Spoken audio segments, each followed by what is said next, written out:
Bismillahirrahmanirrahim. Assalamualaikum warahmatullahi wabarakatuh.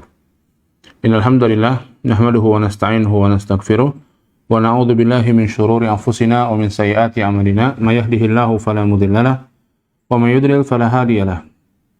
Asyhadu an la ilaha illallah wahdahu la syarika lahu wa asyhadu anna Muhammadan abduhu wa rasuluh. Allahumma shalli wa sallim wa barik ala Muhammadin wa ala alihi wa ashabihi wa man tabi'ahum bi ihsanin ila yaumiddin, amma ba'du. Hadirin sekalian, para pemirsa yang dirahmati Allah Subhanahu wa taala, alhamdulillah pada kesempatan yang berbahagia di pagi hari ini kembali kita bisa bermuajahah melalui media sosial kita ini, dan insyaallah kita akan kembali melanjutkan kajian kita dalam pembahasan kitab Bahjah Qulubil Abrar yang ditulis Syekh Abdurrahman bin Nasir As-Sa'di rahimahullahu taala, di mana kitab ini membahas penjelasan hadis-hadis yang terkait dengan permasalahan-permasalahan agama yang tentunya akan bermanfaat bagi kehidupan kita di dunia maupun di akhirat, untuk memperkuat kepribadian kita, menguatkan akidah kita, menguatkan diri kita, memperbaiki hubungan kita baik kepada Allah maupun kepada sesama. Hadirin sekalian yang dirahmati Allah Subhanahu wa taala, kita masuk pada hadis yang ketujuh yang dibawakan oleh beliau rahimahullahu taala. Kita bacakan, wa an Abdullah bin Umar radhiyallahu taala anhu maqala qala Rasulullah sallallahu alaihi wasallam. Dari sahabat Abdullah bin Umar radhiyallahu taala anhuma, beliau berkata, Rasulullah sallallahu alaihi wasallam bersabda, arba'un man kunna fihi kana munafiqan khalisan wa man kanat fihi khaslatun minhunna kanat fihi khaslatun minan nifaq hatta yada'aha. Ada 4 perkara. Siapa yang orang memiliki 4 perkara tersebut, dia munafik tulen. Dan siapa yang memiliki salah satu darinya atau sebagiannya, maka dia memiliki ciri-ciri kemunafikan sampai dia meninggalkannya. Idza tumina khana. Yang pertama, apabila dia diberi amanah, dia khianat. Wa idza hadatsa kadziba. Yang kedua, apabila dia bicara, dia berdusta. Wa idza ahada ghadara. Yang ketiga, apabila dia berjanji, maka dia akan mengingkari. Wa idza khasama fajara. Yang keempat, apabila dia khasama, berselisih, maka dia akan melakukan kejahatan-kejahatan dalam perselisihannya.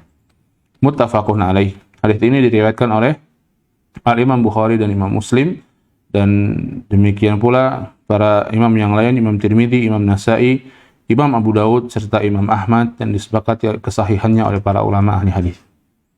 Hadirin sekalian yang dirahmati Allah Subhanahu wa taala, pembicaraan atau hadis kali ini akan berbicara mengenai 4 sifat orang munafik. Di mana kemunafikan ini ada 2, kata para ulama. Ada munafik akbar, ada munafik asghar. Munafik akbar, munafik atau dalam bahasa lain munafik i'tiqadi, yaitu orang-orang munafik yang kemunafikannya ini ada pada imannya. Ya, munafik ini artinya menyembunyikan sesuatu dan menampakkan yang lain dari apa yang ada pada hatinya. Maka ada munafik akbar, ini munafik i'tiqad, menyembunyikan kekufuran dan menampakkan keimanan. Ya, kemunafikannya berada pada tataran akidah. Maka ini munafik akbar yang membuat seseorang keluar dari Islam. Ya, diancam dengan hukuman kekal di neraka, bahkan berada dalam kerak api neraka. Dia menampakkan keislaman tapi hatinya kufur dengan Islam, membenci Islam, tidak mau meyakininya dan tidak mau beriman dengan apa yang diajarkan oleh agama Islam. Kemudian yang kedua ada munafik asghar atau munafik amal. Munafik amal ini tidak sampai pada menyembunyikan kekufuran dan menampakkan keimanan. Hanya saja dia menampakkan sifat-sifat dan ciri-ciri orang-orang munafik. Ya, yang munafik akbar. Orang munafik akbar itu punya ciri-ciri tertentu, sifat-sifat tertentu yang senantiasa mereka lakukan karena ingin menyembunyikan kekufurannya. Nah, dari sisi ini, ciri-ciri tertentu ini, sifat-sifat tertentu ini, perilaku-perilaku tertentu ini sama pada seseorang. Walaupun dia tidak menyembunyikan kekufuran dan menampakkan keimanan. Dia beriman, dia berislam, dan hatinya memiliki pokok keimanan. Namun, dalam perilaku keseharian dia sehari-hari, ada amalan-amalan yang mirip dengan amalannya orang-orang yang memiliki kemunafikan akbar. Nah, yang seperti ini disebut munafik asgor, munafik amal, tidak membuat seseorang keluar dari Islam. Nah, Nabi SAW dalam hadits ini menunjukkan 4 sifat yang apabila keempat-empatnya ada pada diri seseorang dalam tataran sampai pada bidang akidah, dia munafik tulen. Dan kalau ada salah satunya, maka dia memiliki sifat orang-orang munafik. Ya. Dan 4 hal ini tentu sangat berbahaya bagi seseorang, baik dalam urusan dunia dia maupun dalam urusan akhirat dia. Dalam urusan dunia, orang yang memiliki 4 sifat ini atau salah satu dari keempat sifat ini akan menjadi berbahaya bagi dia, karena dia akan dikenal sebagai orang yang bohong, orang pendusta, orang yang khianat dan lain sebagainya, sehingga tidak ada kepercayaan orang pada dirinya. Di akhirat lebih-lebih lagi, dia terancam siksaan dengan berbagai macam kezaliman, berbagai macam sifat-sifat yang buruk yang dilakukan oleh orang tersebut. Dan kata Nabi SAW, kalau ada sifat ini pada salah seorang, 1 atau 2 di antaranya, maka dia seperti orang munafik. Dia memiliki ciri-ciri orang munafik sampai dia meninggalkannya. Idza tumina khana. Yang pertama kata Rasulullah SAW, idza tumina khana. Apabila dia diberi amanah, dia berkhianat. Ya. Apabila amanahnya itu amanah akbar, yaitu ibadah dari Allah Subhanahu wa taala kepada manusia. Allah mewajibkan atau mengamanahi manusia untuk beribadah. Dia berkhianat kepada Allah dan Rasulnya dengan tidak beribadah. Ini bisa menyebabkan kekufuran. Apabila amanah ini yang terkait dengan amanah sama manusia, maka ini dosa besar. Ya, dosa besar karena diserupakan dengan sifat orang-orang buruk, yaitu orang-orang munafik. Wa idza hadatsa kadziba. Apabila dia bicara, dia berdusta. Apabila kedustaan ini terkait dengan kedustaan Allah dan Rasulnya, dia biasa berbicara bohong atas nama Allah dan Rasulnya.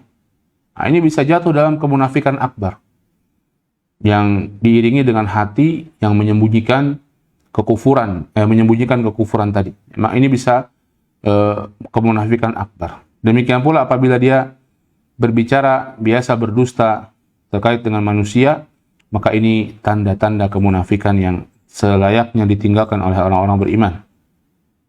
Wa idza ahada ghadara. Jika dia berjanji, dia akan menyelisihi. Ini pun diantara tanda orang munafik. Ya.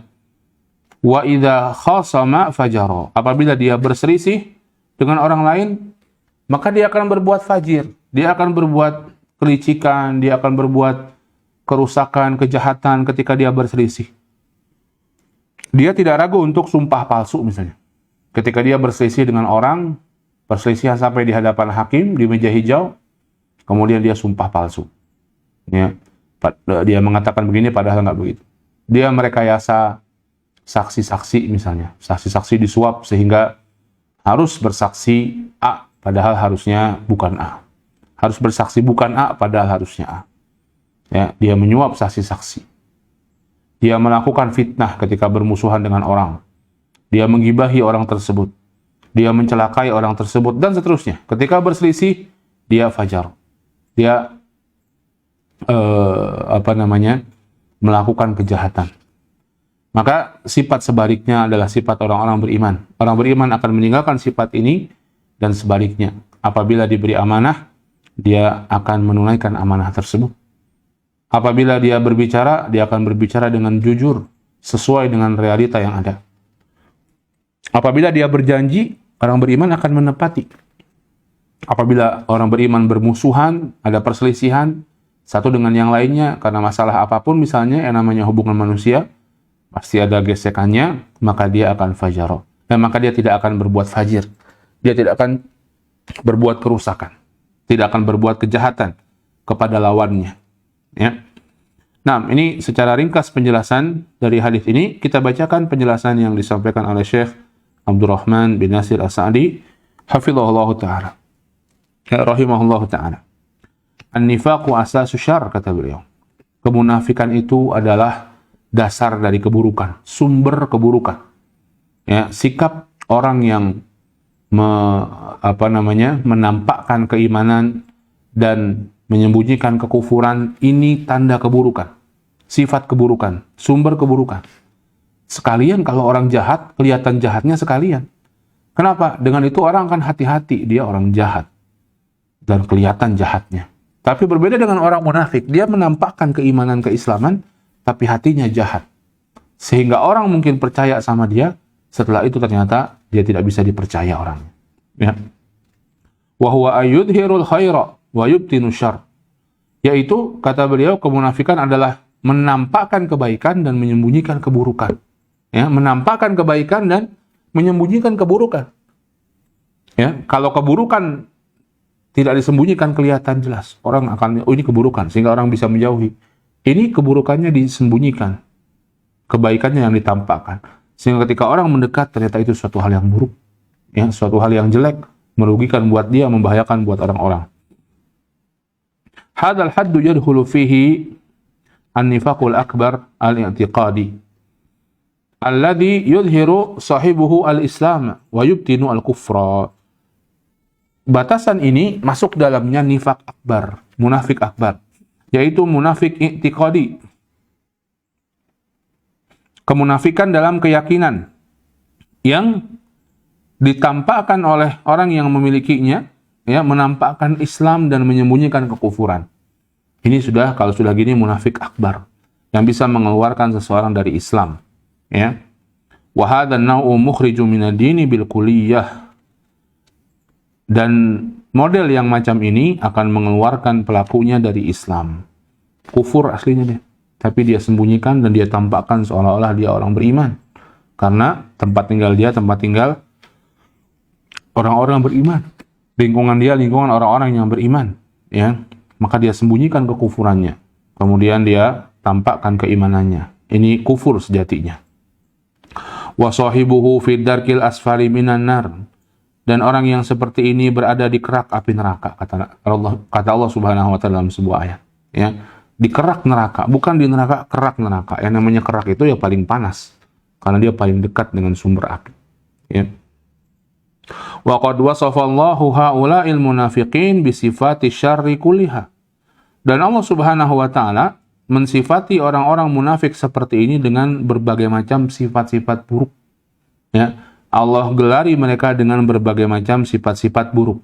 Minal kufur, mereka disebut kufur oleh Allah Subhanahu wa taala. Orang-orang munafik ini orang-orang kufur disebut oleh Allah. Wa adamul iman, disebut oleh Allah juga nggak ada imannya. Nggak punya keimanan mereka ini sejatinya. Ya, karena hanya sekedar menampakkan saja, di hatinya nggak ada. Kulitnya doang kelihatan tapi dalamnya nggak ada. Wal istihza'u bid-dini wa ahlihi. Allah juga menyebutkan mereka adalah orang-orang yang bermain-main dengan agama atau orang-orang yang menghina agama dan menghina orang-orang Islam. Wa suhriyati minhum, dan orang-orang yang meremehkan agama dan orang-orang yang meremehkan kaum muslimin. Ini sifat-sifat orang munafik, yang munafik akbar. Wal maili bil kulliyati ila a'da'iddin, dan mereka itu orang-orang yang condong secara keseluruhan kepada musuh Islam. Condongnya kepada musuh Islam. SMS kalau kata orang. Senang melihat orang Islam susah. Susah kalau melihat orang Islam senang. Condongnya terus kepada musuh-musuh Islam. Limusyarakatihim lahum fi adawati dinil Islam. Karena mereka bergabung dengan musuh-musuh Islam untuk menghancurkan Islam. Ya, ketika umat Islam berperang melawan orang-orang kafir, orang-orang musyrik, maka mereka justru walaupun secara zahir di barisan kaum muslimin, tapi secara batin mereka berada di barisan orang-orang kafir. Mereka berkhianat, mereka membocorkan informasi kaum muslimin, mereka kemudian menggembosi kaum muslimin sehingga orang kafir bisa menang. Ya, ini munafik akbar. Dan kata beliau, wahum maujuduna fi kulli zamanin. Mereka ini ada di setiap zaman. Jadi bukan hanya ada di zaman Rasulullah SAW saja. Makanya beliau mengingatkan kita. Makanya Allah Subhanahu wa taala pun mengungkapkan dalam Al-Qur'an sekaligus mengingatkan tentang sifat-sifat orang munafik ini. Karena mereka itu ada di setiap waktu, di setiap masa, di setiap generasi. Ya. Wala siyama fi hadzal zamani alladhi taghat fihi al-madiyatu wal ilhadu wal ibahiyatu. Apalagi di zaman seperti ini, kata beliau, yang semakin menjadi-jadi materialistis, ya, sifat atau materialisme, bahwa sesuatu hanya diukur dari yang nyata saja, yang kelihatan saja, nggak mau percaya pada hal-hal yang gaib, ya. Wal ilhad, dan ilhad, berbagai macam bentuk penyimpangan, ateisme, nggak percaya Tuhan, ya. Wal ibahiyah, dan permisivisme, boleh-boleh saja semuanya asalkan baik, mau menabrak larangan agama, mau sesuai dengan agama atau tidak, nggak peduli, asalkan otak manusia menganggap baik, hajar, ya, lakukan. Padahal Islam menuntun manusia untuk kebaikan, sehingga kebaikan ini bukan hanya pada setiap atau zaman tertentu akan langgeng kebaikan yang langgeng, ya. Dan bukan hanya untuk kebaikan sebuah kelompok tertentu, namun yang diajarkan Islam untuk kebaikan semua umat manusia, ya. Tapi ada orang-orang yang dia bergerak asal dia anggap baik oleh dia karena akan membawa ininya, kelompoknya atau sukunya atau komunitasnya, tapi dengan menzalimi yang lain dihajar terus, nggak peduli syariat agama. Ini satu hal yang dilarang dalam agama kita. Dan ini tumbuh subur, kata beliau, kemunafikan ini pada masa-masa seperti dengan tumbuhnya pemahaman tadi, materialisme, permisivisme, ateisme akan tumbuh subur. Ya, karena semakin mudah orang untuk menampakkan keburukan-keburukan atau untuk mengaku-ngaku Islam, mengaku-ngaku beriman. Ya, karena mungkin di zaman Nabi level keimanan masyarakatnya tinggi, sehingga kalau mengaku iman, orang munafik mau mengaku beriman harus menyesuaikan, dan semakin penyesuaian mereka ini tinggi, akan semakin dalam mereka menyembunyikan kekufurannya. Ya, kalau sekarang level iman manusia rendah, sehingga kalau mau mengaku beriman cukup menaikkan level yang rendah tadi dan menyembunyikan kekufuran dengan level yang rendah. Ya, kalau dulu keimanan tinggi, level keimanan tinggi, sehingga mau jadi orang munafik zaman dulu lebih susah daripada orang zaman sekarang. Level keimanannya harus sama secara zahir gitu ya, bukan level keimanan. Level keislamannya sama secara zahir, dan dia harus mengubur lebih dalam kekufurannya. Zaman sekarang level keimanannya lebih rendah karena pengaruh-pengaruh paham tadi, materialisme, ateisme, dan permisivisme, ya. Orang disebut Islam gampang, sehingga menjadi munafik pun lebih gampang. Dan yang kekufuran yang dikuburkan pun lebih tipis kuburannya ini, ya, sehingga gampang terbuka. Dan tetap orang menganggap dia Islam, padahal menyebarkan pemahaman ingkar kepada Allah, ingkar kepada Rasul, ingkar kepada syariatnya. Menyebarkan pemahaman ketidakberimanan kepada takdir, tidak beriman kepada hari kiamat. Tapi orang tetap masih menyebut Islam karena dia baca Qur'annya fasih, dia sholat, ya, dia itu orang Arab misalnya, dia itu ternyata disebut kiai sama orang, ya. Maka pada masa-masa yang seperti itu dan masa-masa ini, ya, menjadi orang munafik lebih gampang daripada di masa-masa Nabi SAW. Wal maqsudu huna, dan yang dimaksud dalam hadis ini, ya, beliau melanjutkan, Syekh Sa'di melanjutkan, al-qismu tsani minan nifaq, jenis kedua dari kemunafikan. Kalau tadi jenis pertama munafik akbar, jenis kedua ini munafik asghar. Tadi kita sudah jelaskan secara ringkas di awal. Alladzi dzukira fi hadzal hadits fa hadza an-nifaqul amali. Wa in kana la yakhruju min ad-dini bil kulliyah fa innahu dahlizul kufri. Yaitu yang dimaksud adalah nifak yang disebutkan dalam hadis ini adalah nifak amali, nifak asghar, nifak kecil. Walaupun tidak membuat seseorang keluar dari agama secara keseluruhan, tidak membuat seseorang keluar dari Islam secara keseluruhan, nifak kufur tetap, nifak amali ini tetap bahaya. Fa innahu dahlizul kufr, karena dia akan menyeret seseorang pelan-pelan kepada kekufuran. Dibawa orang itu, sehingga kalau dia biasa berbuat seperti itu, boleh jadi dia akan terseret kepada kekufuran. Lama-lama hatinya mengeras sehingga dia nggak paham iman dan kufur lagi. Wa man ijtama'at fihi hadhihi al-hisalul arba'u faqad ijtama'a fihi syarr. Orang yang keempat sifat ini ada pada dia, maka sungguh dia telah mengumpulkan semua keburukan pada orang ini. suka berkhianat, suka berdusta, suka ingkar janji, suka berbuat kejahatan. Ini orang yang mengumpulkan sifat keburukan pada dirinya. Dan sebaliknya kata beliau,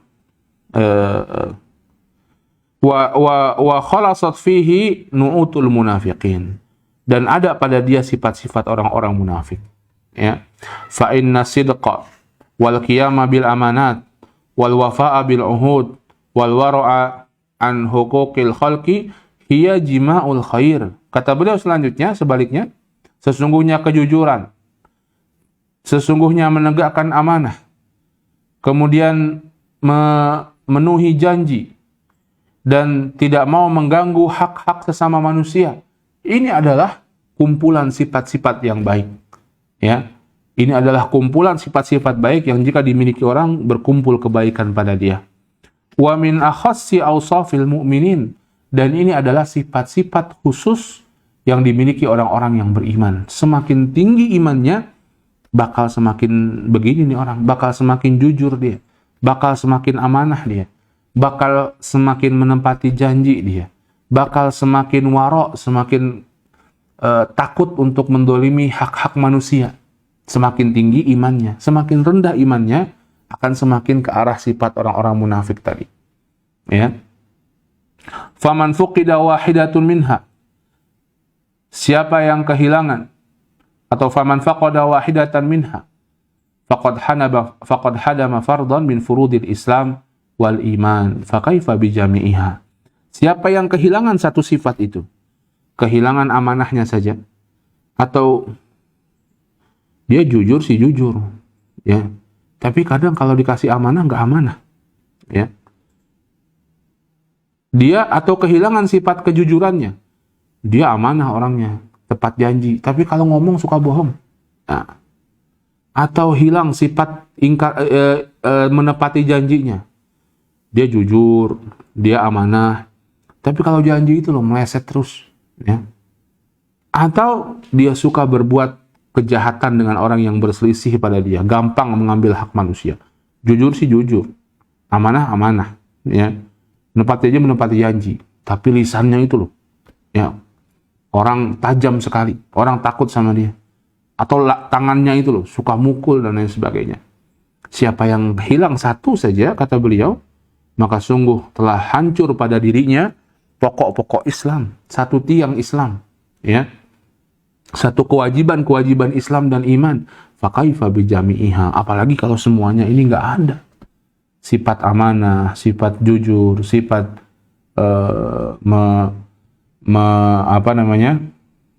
memenuhi janji, dan sifat adil dalam berbuat, dalam bersikap. Ya, kalau nggak ada semuanya, maka gimana bisa menghancurkan bangunan Islam dia. Kemudian beliau menjelaskan, ya, lebih rinci lagi beberapa atau poin-poin tersebut. Al-kadhib, kata beliau, fil hadis yashmulu atau yashmalul haditha anillahi wal haditha an Rasulillahi sallallahu alaihi wasallam. Yang pertama, beliau membahas dusta dulu, ya. Maka dusta dalam berkata, ini sifat orang munafik, ya. Dan di antara cakupan dusta dalam berkata ini, kata beliau, dusta atas nama Allah, dusta atas nama Rasulullah. Dan ini yang paling parah. Gimana dusta atas nama Allah? Dia bilang Allah dan Rasulnya mensyariatkan demikian atau mengatakan demikian, padahal Allah tidak mensyariatkan itu, Rasulullah tidak mengatakan itu. Dia bilang ini hadis, padahal bukan hadis. Dia bilang ini hadis riwayat Bukhari Muslim, padahal bukan, misalnya. Ini dusta atas nama Rasulullah. Dia bilang ada ayat Al-Quran bilang begini, padahal nggak ada ayat Al-Quran bilang begitu. Ya, ini dusta atas nama Allah Subhanahu wa Ta'ala. Dia bilang Allah mensyariatkan ini, padahal Allah nggak mensyariatkan seperti itu. Ini dusta atas nama Allah dan Rasul. Ini bahaya sekali, karena membawa-bawa Allah dan Rasulnya. Dusta itu semakin besar yang dia bawa, semakin bahaya. Orang dusta atas nama teman, sama dusta atas nama pemimpin, begitu ya, atas nama Pak Lurah, jauh bahaya dusta atas nama Pak Lurah efeknya. Dusta atas nama presiden jauh lebih bahaya dibandingkan dusta atas nama Pak Lurah. Dusta atas nama Allah dan Rasulnya, ini paling bahaya. Alladzi man kadzaba alaihi muta'ammidan falyatabawwa maq'adahu minan nar. Yang orang-orang yang berdusta atas nama Allah dan Rasulnya sengaja dia sebar tuh hadis-hadis palsu. Ya, memang tujuannya baik untuk misalnya mensemangati orang dalam berbuat ibadah. Tapi dia sebar hadis palsu, Rasulullah bilang begini, padahal Rasulullah nggak bilang begini. Allah bilang begitu, padahal Allah nggak pernah bilang begitu. Baik dalam Al-Quran maupun hadis yang sahih.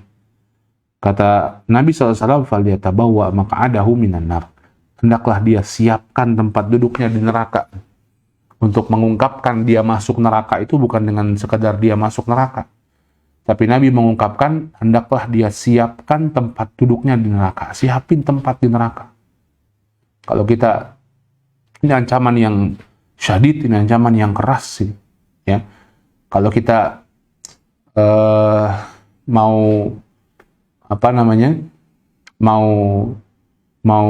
misalnya ke tempat wisata, ke rekreasi gitu ya, ngajak keluarga. Kalau sekedar ngomong, besok kita jalan-jalan yuk, kemana? Ke pantai.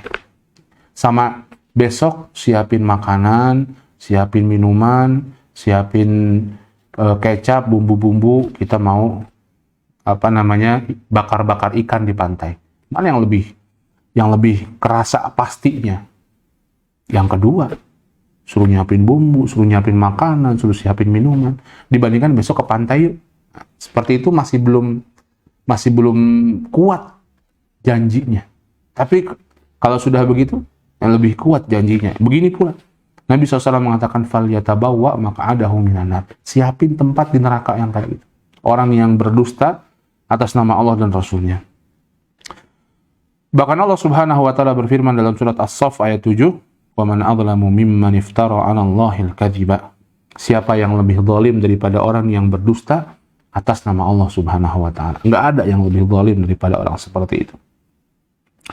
Wa yashmalu al-haditsa amma yukhbiru bihi min al-waqa'i al-kulliyah wal juz'iyah. Demikian pula hadis ini atau pembicaraan dusta itu mencakup pembicaraan dusta tentang apa yang dikabarkan pada dia.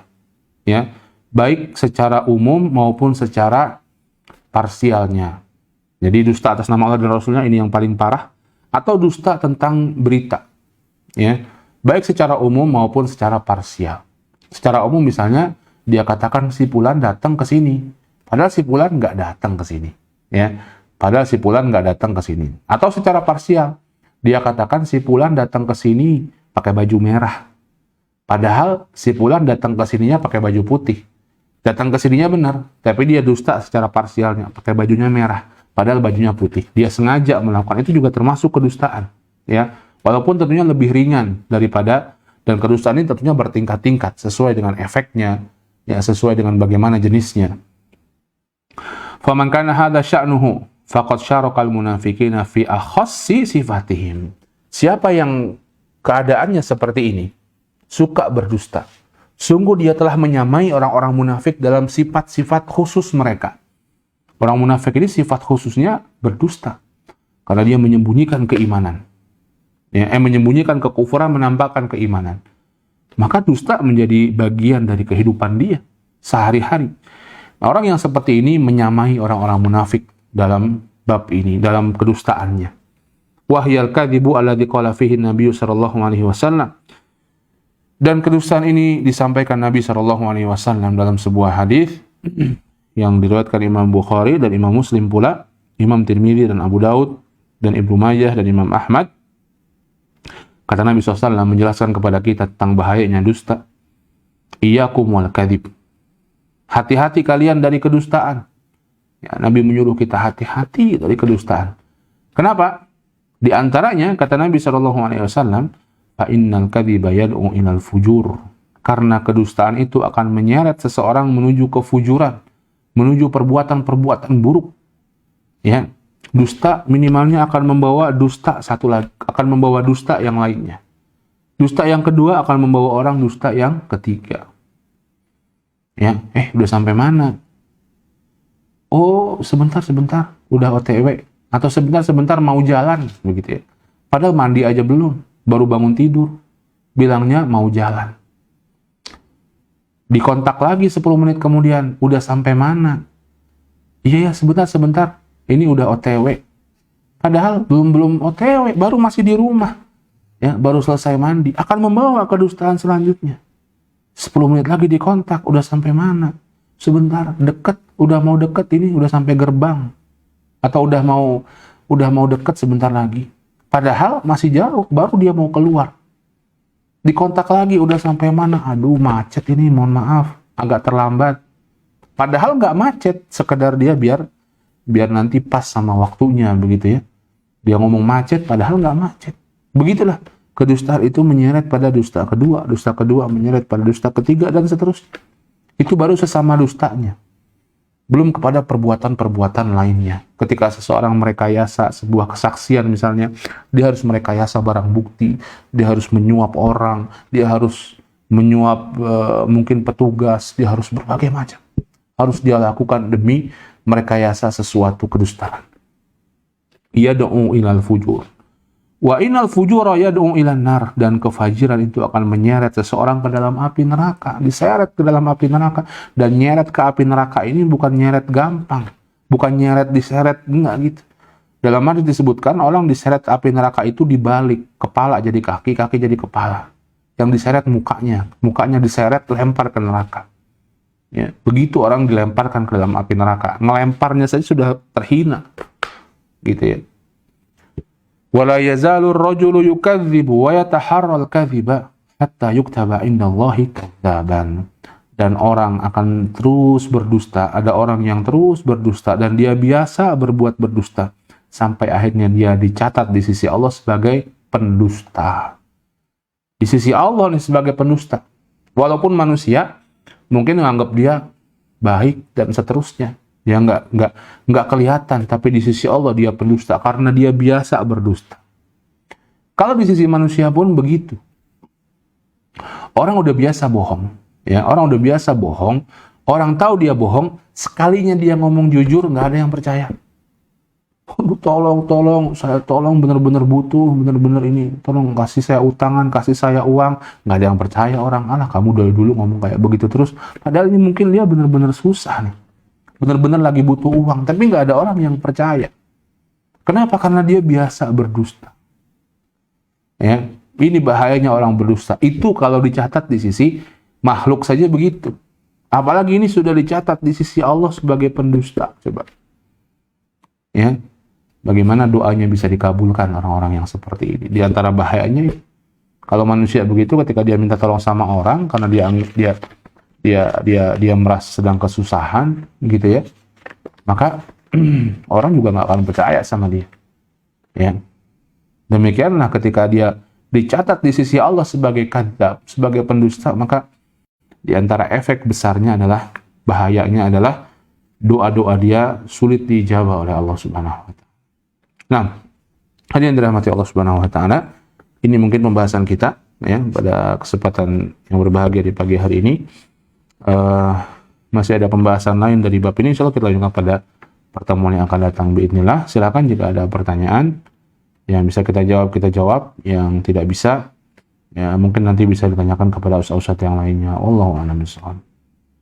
Baik, jazakallah khairan atas materi yang disampaikan Ustaz. Ada pertanyaan yang masuk dari sosial media. Assalamualaikum Ustaz. Assalamualaikum warahmatullahi wabarakatuh. Izin bertanya, saya memiliki orang tua yang memiliki karakter suka berdusta, hingga saya sudah tidak bisa membedakan lagi kapan mereka berbicara benar dan kapan berdusta. Bagaimana sikap saya, Ustaz? Nah, satu sisi demikian, ya, satu sisi orang tua itu mesti kita berbakti kepadanya walaupun dia berbuat kejahatan dan dosa. Kewajiban kita berbakti kepadanya dalam perkara yang ma'ruf. Dosa dia, biar jadi urusan dia dengan Allah Subhanahu wa ta'ala. Ada orang tua dosa nih, pendosa orang tuanya. Suka mabuk misalnya. Apakah kita wajib taat pada orang tua, berbakti kepada orang tua yang suka mabuk? Tetap wajib. Bahkan orang tua syirik pun, orang tua kufur pun, dalam perkara yang ma'ruf kita tetap wajib taat kepada kedua orang tua kita. Dalam perkara yang ma'ruf loh ya. Jangan nanti orang tua suka mabok, tolong beliin whisky misalnya. Nah, nggak boleh kalau ini, karena ini urusan sudah maksiat kepada Allah. Tapi kalau orang tuanya suka mabuk, tapi kemudian tolong beliin bapak nasi padang, ya belikan, itu untuk urusan dia. Maka biarkan kedustaan itu untuk urusan dia dengan Allah Subhanahu wa Ta'ala. Ya, namun kewajiban kita tetap berbakti kepada kedua orang tua. Apabila kita mengetahui ada indikasi perkataannya yang dusta, ya sudah, nggak usah digubris. Ngomong apa dusta, nggak usah digubris. Apabila indikasi pernyataan dusta tersebut, kemudian nanti misalnya berupa perintah, berupa sesuatu yang kita menganggap nanti itu akan berbahaya kepada orang lain, misalnya akan mendolimi orang lain, kita bisa cek dan recheck terlebih dahulu. Kalau memang itu benar bisa berbahaya, mendolimi orang lain, maka nggak perlu digubris juga. Ya, karena itu nanti jatuhnya maksiat.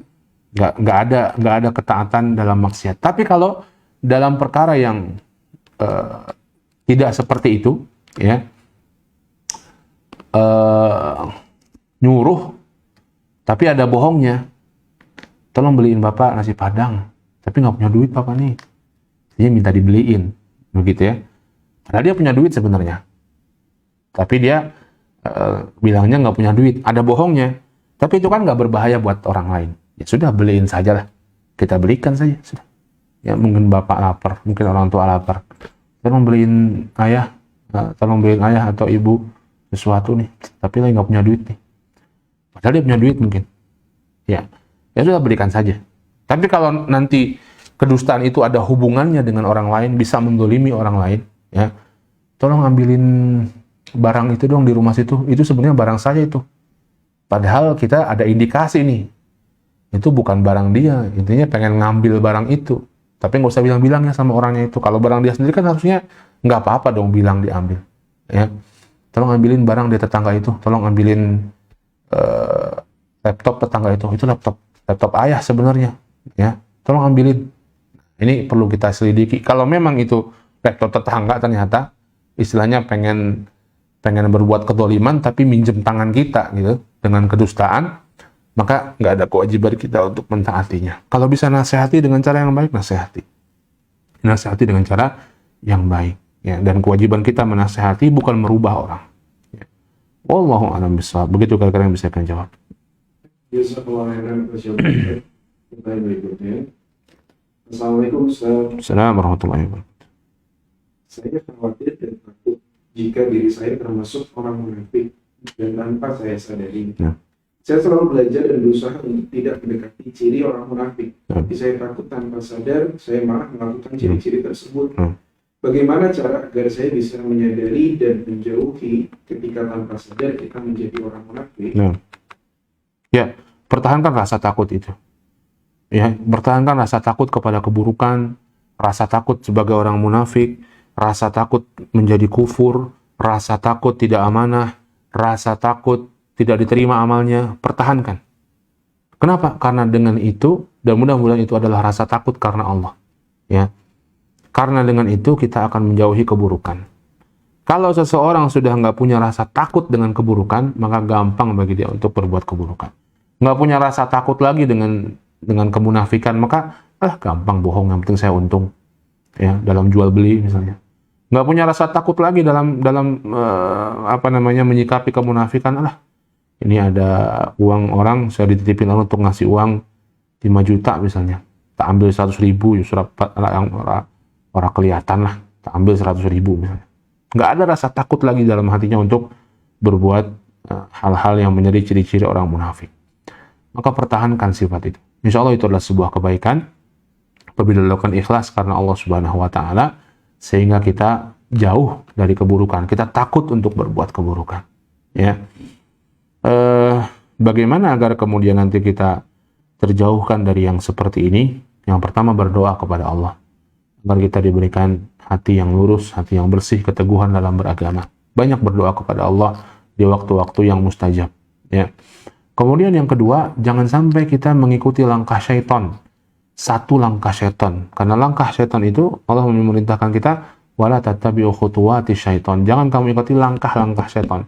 Bukan sekedar jangan kamu ikuti setan. Karena setan itu membuka kemaksiatan kepada seseorang satu langkah.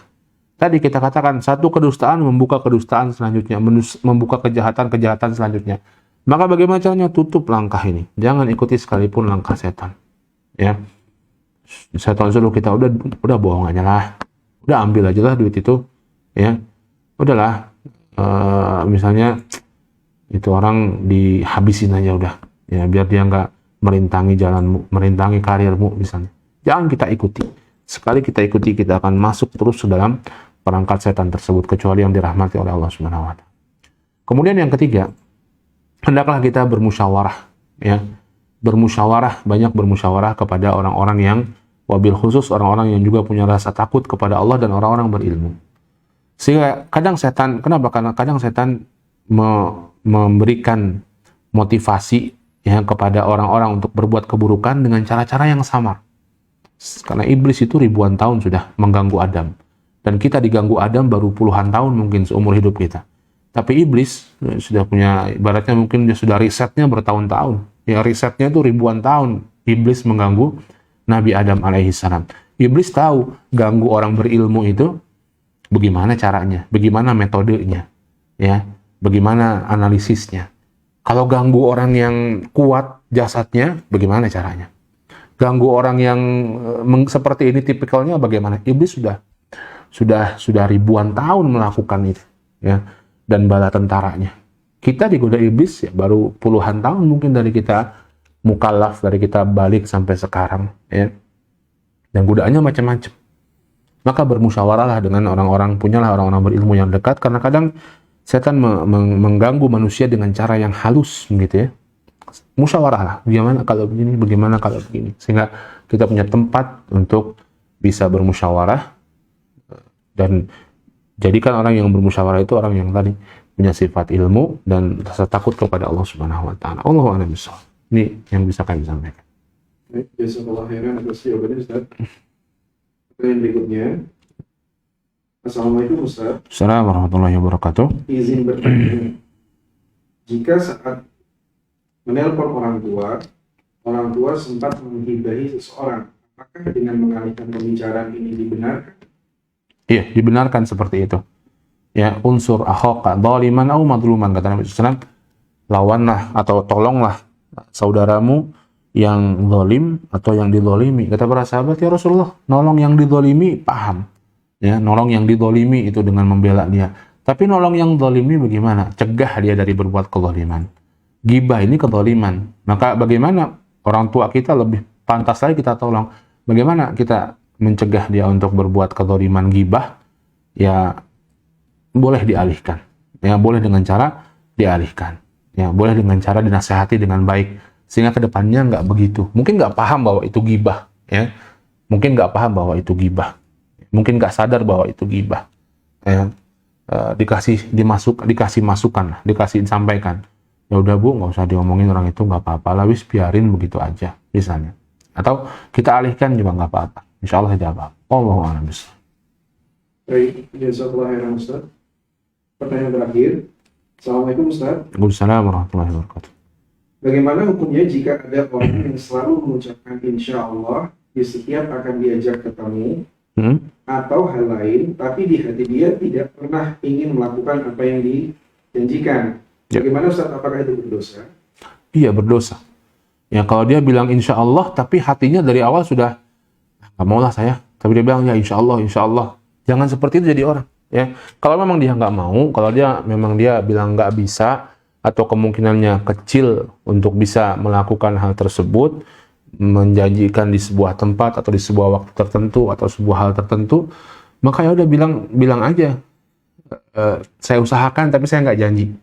Boleh seperti itu, karena ada ini. Atau ditolak saja. Wah, maaf kalau hari itu saya nggak bisa. Maaf kalau jam itu saya nggak bisa. Maaf kalau ngasih itu saya nggak bisa.